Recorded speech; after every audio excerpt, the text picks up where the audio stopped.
Earth Day.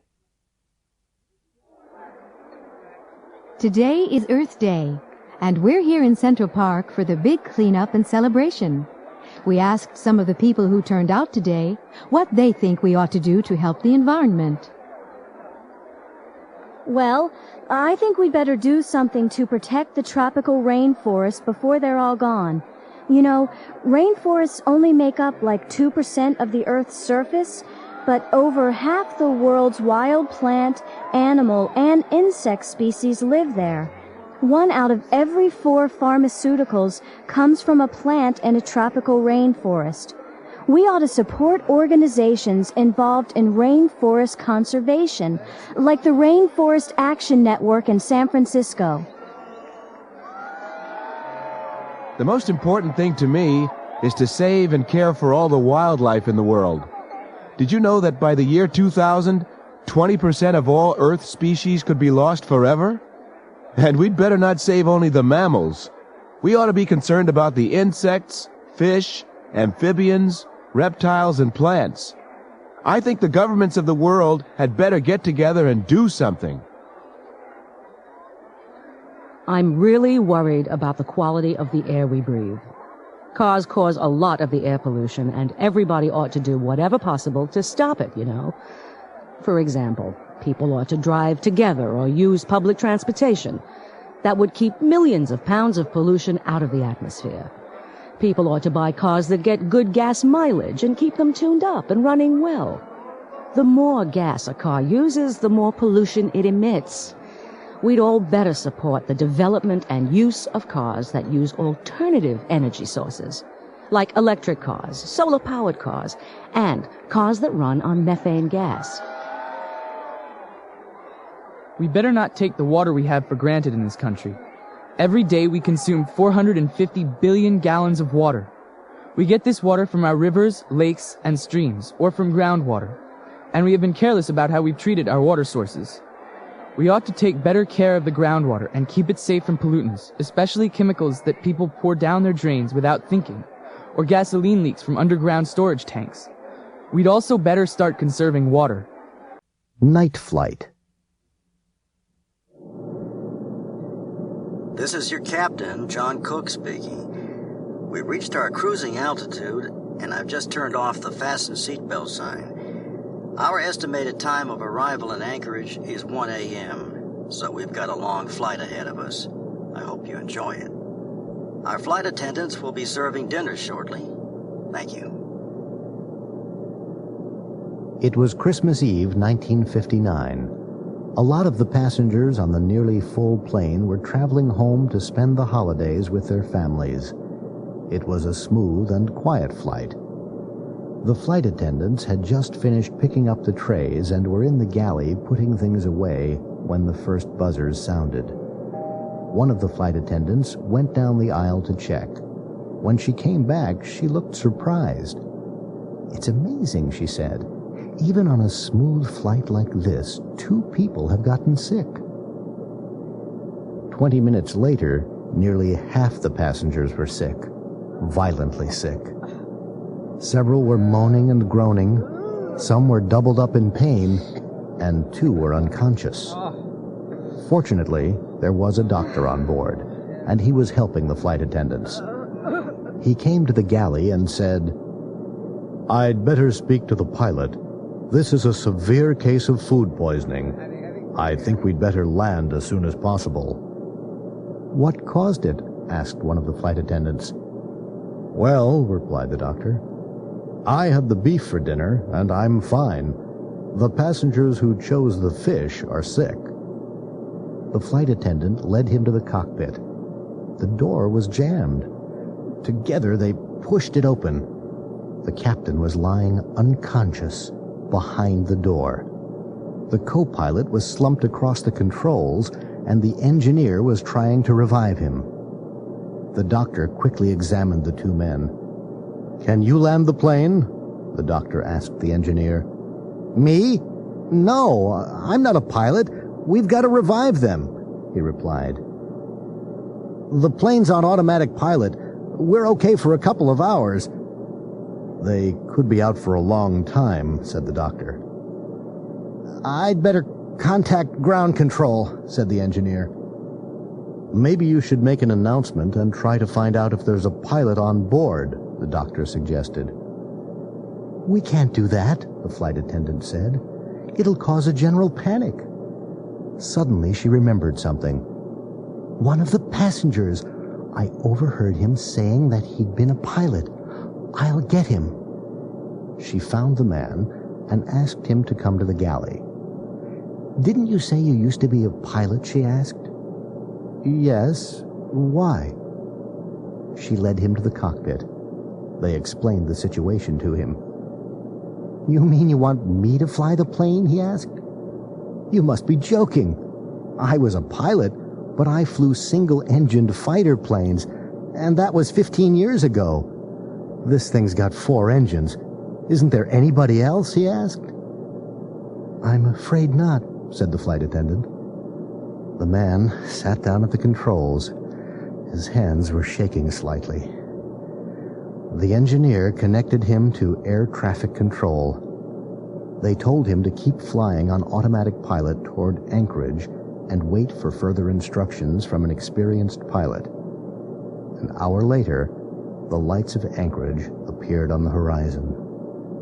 He could see the lights of the runway shining brightly by a lake. Air traffic control told him to keep circling until the fuel gauge registered almost empty. This gave him a chance to get used to handling the controls. In the cabin, the flight attendants and the doctor were busy attending to the sick. Several people were unconscious. The plane circled for over half an hour. The passengers had begun to realize that something was wrong. "What's going on? Why don't we land?" shouted one man. "We've got to get my wife to the hospital." A woman began sobbing quietly. At last, the plane started its descent. Suddenly, there was a bump that shook the plane. "We're all going to die!" screamed a man.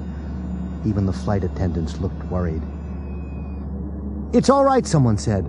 "The pilot just lowered the landing gear, that's all." As the plane approached the runway, they could see fire trucks and ambulances speeding along the runway with their lights flashing. There was a tremendous thump as the wheels hit the tarmac, bounced twice, raced along the runway, and screeched to a halt. The first airport truck was there in seconds. "That was nearly a perfect landing. Good job," shouted the air traffic controller. "Thanks," said the man. Any chance of a job?" The antique store. Anita Jameson and Steve Weaver are antique dealers. They have a very successful business. They travel around the country buying antique furniture and paintings from flea markets, antique stores, and elderly people. Steve has just come out of a little antique store, and he seems very excited. Anita, we're in luck. There's a painting in there, a landscape. It's a good one. I thought it might be valuable, so I took a good look at the signature. It isn't very clear, but I think it may be a Winslow Homer. A Winslow Homer? It can't be. They're all in museums. They're worth a fortune. Well, someone found one a couple of years ago. This might be another one. It's dirty and it isn't in very good condition. How much do you think it's worth? I don't know. Maybe $1 million. It might even be worth more. Be careful, Steve. We'd better use the old trick. Yeah, right.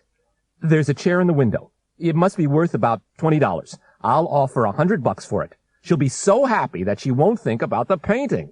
Don't say you want the painting. Say you want the frame, okay? Fine. You'd better wait in the van. I'd rather do this on my own. Steve, check the signature before you give her $100 for the chair. Don't worry, Anita. I know what I'm doing.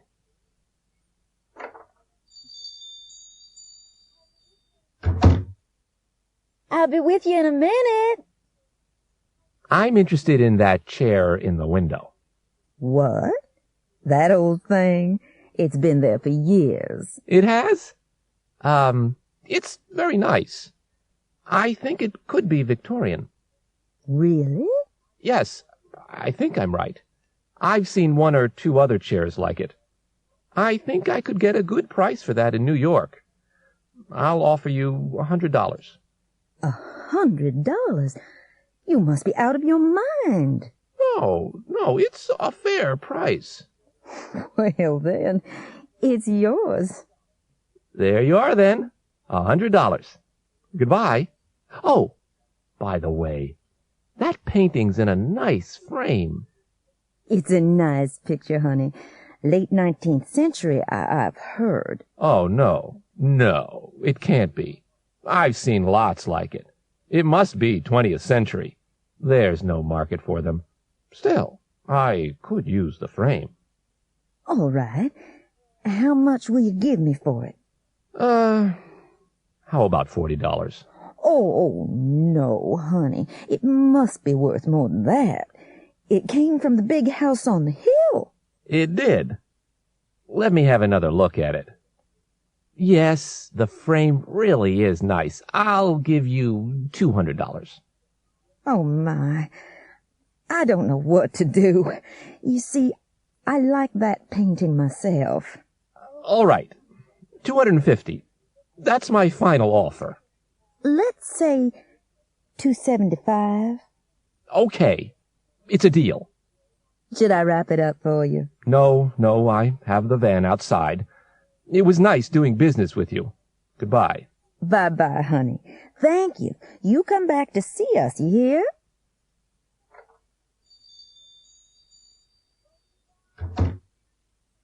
Beauregard? Yes, darling? I've sold another one of your imitation Winslow Homas. You'd better bring another one downstairs if the paint's dry. The young gentleman who bought it seemed very happy. Noisy neighbors. Ozzy, wake up! Huh? What? What's the matter? It can't be 7 o'clock already. No, it's 1:30. It's those people next door again.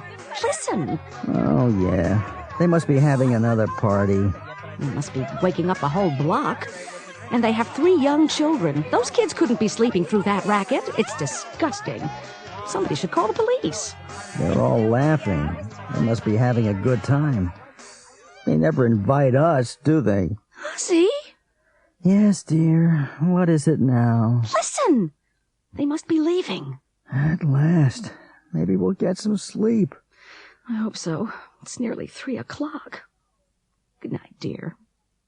Oh, no. Now they're having a fight. That figures.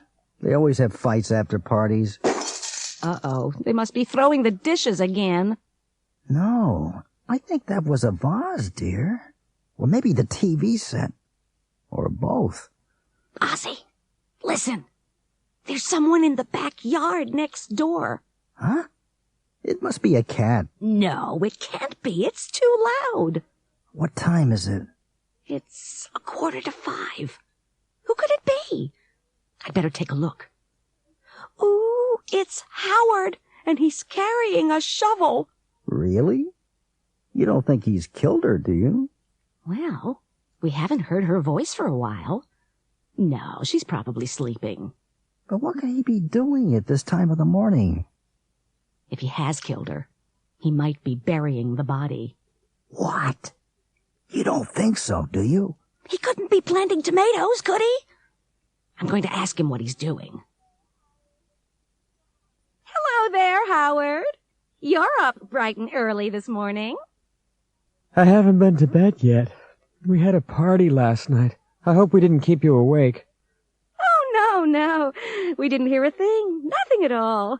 I slept like a log. Well, it was a pretty noisy party. My wife knocked over the kid's hamster cage while we were cleaning up. The poor hamster died. I'm just burying him before the kids wake